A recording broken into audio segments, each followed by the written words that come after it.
மகா சிவராத்திரி ஈசனுடன் ஓர் இரவு பிப்ரவரி 26 சத்குருவுடன் நேரலையில் இணையுங்கள்.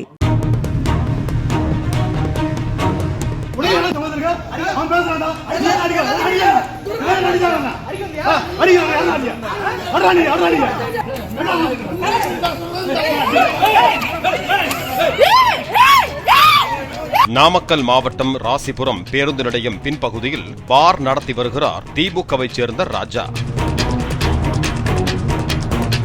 இவரிடம் ராசிபுரம் கவுன்சிலர் கலைமணியின் மூத்த மகன் லோக சரவணன் மாமூல் கேட்டு கொடுக்காததால் முறைகேடாக பார் நடத்தப்படுவதாக பல்வேறு துறைகளுக்கு புகார் அனுப்பியதாக கூறப்படுகிறது. இதனால் ஆத்திரமடைந்த ராஜா மற்றும் அவரது ஆதரவாளர்கள் லோக சரவணனின் வீட்டுக்கு சென்று அவரது தந்தையும் திமுக கவுன்சிலருமான கலைமணியையும் அவரது தம்பி ஸ்ரீராமையும் தாக்கியதாக கூறப்படுகிறது.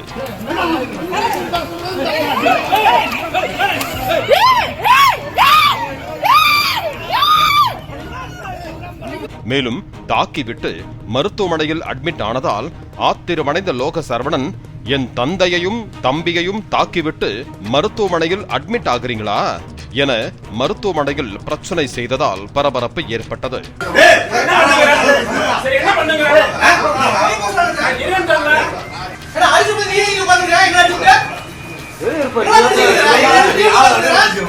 இதனால் ராஜாவையும் லோக சரவணனையும் கைது செய்தது காவல்துறை. இந்த வீடியோ சமூக வலைதளங்களில் வைரலாகி வருகிறது.